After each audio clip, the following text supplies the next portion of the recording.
How's it going, everyone? Tim here, Tiered Adventures. Hope everyone's all well out there. Hope everyone's been going good, getting some mods done, truck builds finished up, getting some just good old crawl time, rift time, bash time, whatever. So we've been doing a few of the live streams lately, just finished those up. Those seem to be going really well. You all seem to be enjoying those and been interactive in the feed the whole time. So we are going to continue those. It is going to be a couple weeks. I will for sure have a live stream the last week of August. I will post up, try to give out a good fair warning of that. We may sneak one in the meantime if I have a free night, but I have a lot going on right now. A work trip, King, Missouri next week. It is already here. I think we're ready. But in the meantime, with some of the last live streams, we've seen a little bit of the Axial Ryft. I don't know, I've posted some teasers, some videos of it, and if you follow me or anything on social media, you've seen plenty of pictures of this. And during the live stream, we did do some mods, start some mods here. We were starting to build the trio axles. Let's go over breakdown, what I've done so far, how I enjoyed it, stuff like that. So I've mentioned several times that I do want a Ryft. I waited on not getting the RTR because in the beginning there were some quality issues, lots of broken housings, stuff like that. And so I was waiting for some of those changes to come down the pipeline, but also I knew Axial did announce that there would be a kit at some point in time. And I like the kits. I like putting them together. And also, I will at some point change out all the stock electronics. So I might as well just start from scratch and put in what I want to run right off the bat. So that's what we did. So the kit came out, waited a little bit. We finally picked one up. So the Ryft kit does come with a few things other than the RTR. It does come with one locker. So you can choose to lock either front or rear differentials or the center differential.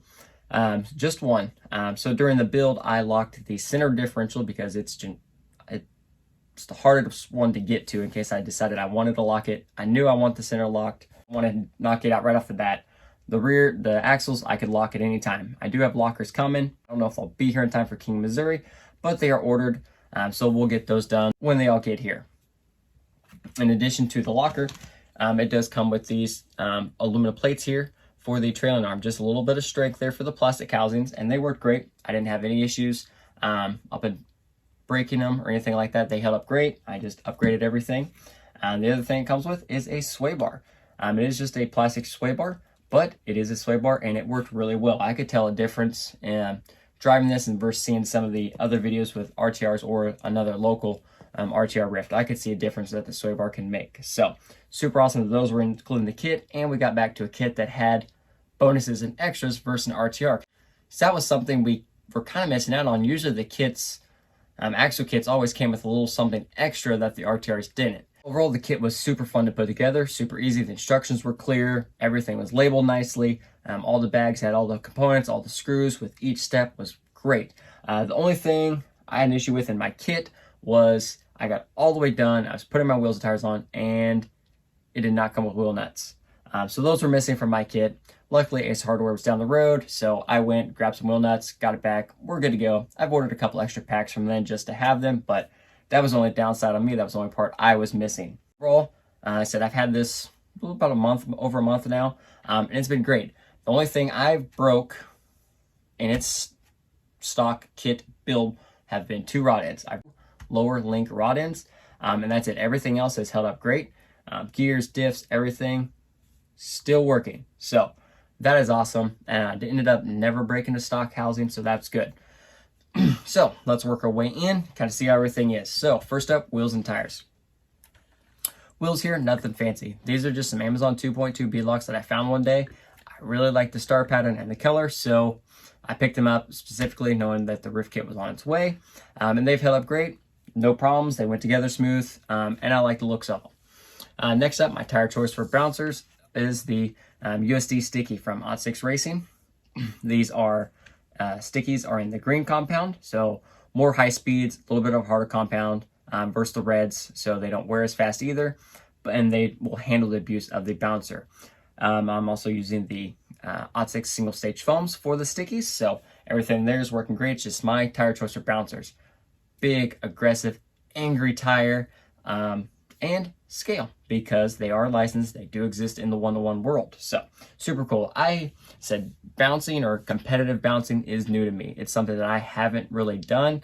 I've had a bomber. I built a little cage project. Nothing fancy, nothing that was actually competitive. I mean, the bombers obviously are, Mine wasn't. I just wasn't quite there yet. So it's still new to me. So I haven't done any cutting or anything of the tires yet, so I'm still learning. They work. I love them, and they do. I have plenty of fun, so that's all I care about. Moving on in. Next up, the cage. So the kit cage comes gray, which means you can dye the cage if needed. And I mean dye the cage, actually dye the cage. So I used RC dye here of various colors. The center section, we went black all the way through. And then on the side panels, we did a two-tone dye. Dyed the front half blue and the rear half yellow. We have blue, yellow, red, red, orange, colors all across the board. And honestly, I'm fine with that. I knew I was going to have colors clashing right off the bat when I put the paint scheme in my head, or my color scheme in my head. So I knew it was going to happen. And I like the clashing color combo. It doesn't have to match. It's mine. I like it. So I was starting to, with all the colors kind of popping, I was kind of, thinking, you got to name your bouncer. So I was kind of on the lines like Rainbow Road maybe or something like that. But posted on the Trail Hobby page, and it was actually suggested Skittles. And my jaw dropped right there. I was like, that's why I suck at coming up with names. Skittles fits perfectly. So hence dubbed Skittles. And it just fits really well. Just the color clashing, the multiple colors. Love it. So that's what we're going with. RC dye in the chassis, really not that complicated. There are several videos and some instructions out there on how to do it. So I'm not going to go too detailed in it. That would be something maybe in a separate video. I want to keep this one kind of down. So we did the cage, dye, got all that done. I did leave the panels clear underneath. I just did the graphics on the outside just to help kind of show off that cage a little bit more. Some of that color underneath, and the clear I think looks really good, especially some reason in the front. It just looks really good being clear. Even though I can see the battery, I know, but guess what? You can still see the battery a lot, and it's not all enclosed. So fine with that. Up here is a 3D printed roof skid from a man Theron. He'd already printed me one in black, and the first day he gave it to me, I sent it up, and it went full up in the air and landed straight down on a rock right in the middle. I split it in half. So during the last week's live stream, everyone voted red for a new skid, so he started printing a red one for me during the stream. So got that going. Thanks, Theron, for getting that printed up for me. Next thing, just a quick little fun little visual. I just made a little simple bracket here. I got some new plates from RC Plate Shop, so we went with Crawl On. And in building your own kit, like I said, you'll start with choosing your own electronics, because I would eventually at some point swap out all the stock electronics anyway, so let's put what I want to run. So electronics for ESC, we went with the Castle Mamba X ESC. And then for motor, we went with the Three Brothers RC Kratos 3800 kV motor. I'm currently running on a 13-tooth pinion. I do have a 12-tooth pinion that I will eventually quit being lazy, pull the trans, drop the trans back down, and swap that pinion out. Just haven't quite got there yet. But the motor's awesome. Slow, low speed control when I need it, and all of the power when I hit the trigger. It's what I'll best describe. It's the slowest, fastest motor. Super smooth all the way through. All the power I could ask for, especially on the Ryft. The gear in that transmission is really high, so I do only run this on 3S, and it is more than enough power. Next up here, steering servo. We went with the Three Brothers RC G14 servo. Direct power servo. It is 6S capable. I knew I wanted plenty of servo to turn these wheels, keep these monsters going, and keep the truck pointed in whichever line I'm pointed at. And that servo is not going to let me down. It's going to do everything I can ask of it to do. I ran this in a very stock platform for quite a while, but I knew I wanted to get some major upgrades done before King, Missouri, and I was able to get that done. So one of the first things I did in this was I wanted to dress the ride height. The Ryft ride height stock unassembled is very tall. I wanted nice, low, sleek, aggressive stance. Now, I did modify the stock shocks. They're on the Ryft pages. There's a couple guys came out with some really good ideas and pictures on modifying stock shocks to get everything set lower. And it did. It just wasn't quite the ride height I wanted. Scour the pages, hit the old search button, and was looking around, seeing what shock lengths everyone's going with, and a few pictures. So we settled with 110 millimeter Desert Lizard shocks. Going through, that ride height was just something I like. That as soon as I saw that ride height, I was like, that's what I want. So we're with them, and I like it. And these shocks have held up great. This thing is full bore every time there's a battery in it. I abused the crap out of it, unfortunately. But it's a blast every single time. Like those first few outings up until this last week getting upgrades done, I was trying to make something give, trying to get something to break. And the only thing that's broke was 2 rod ends. That's it. Stock housing survived, all that jazz. So that's good. So these shocks have definitely taken some abuse and some very awkward landings and some hits, which is good. That's held up. I knew the upgrade would come at some point in time. Rather I broke the stock axle housings or just whatever. I wanted to upgrade the axle housings. I wanted that strength, some of that, just overall down low, and they just look good. So we went with Trail Hobby aluminum axle housings, front and rear. The axle housings, super awesome, beautiful finish, beautiful fitment, and beefy.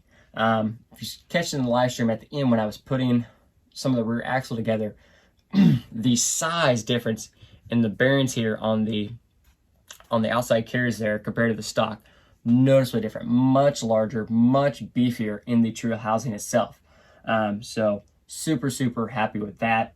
Just made me feel that much better about some strength. So went with those housings, front and rear there. In addition to the axle housings, we went with the Trail Hobby lower link mounts in aluminum, front, rear, and also in the front, we went with the Trail aluminum knuckles. So just, again, I was already there. I might as well just upgrade everything while I already have everything apart. So we went with that.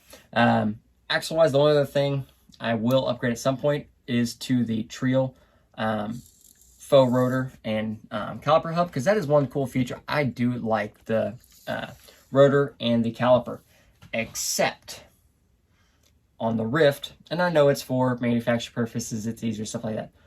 The rotors are not directional. They're directional on one side and backwards on the other side, and it drives me bonkers. So the Trail Hobby ones are directional. They will be the correct direction on either side of the truck. These have held up great, no braking or anything like that. Now the Trail ones, obviously, they're all alloy. They're going to be stronger and stuff like that, but that OCD factor will be the main reason for ordering those.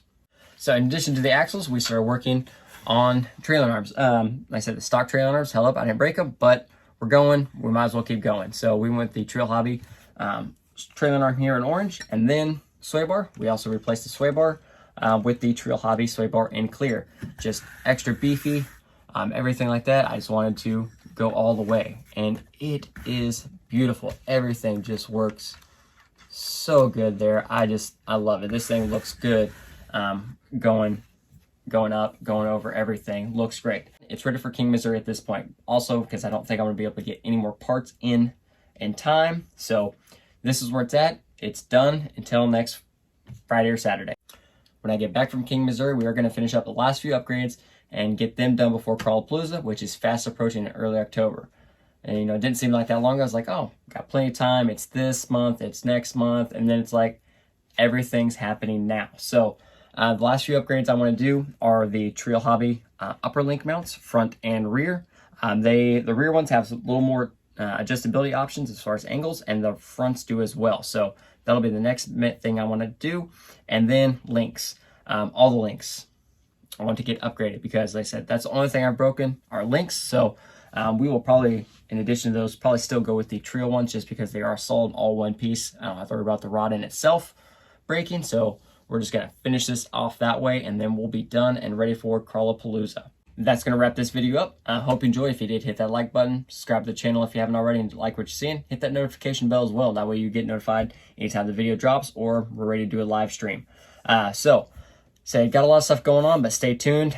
I am going to try as soon as I get back this weekend. We should have some stuff. We're going to get a giveaway launched. Got some stuff donated for a giveaway, so we'll get more details on that in upcoming episodes.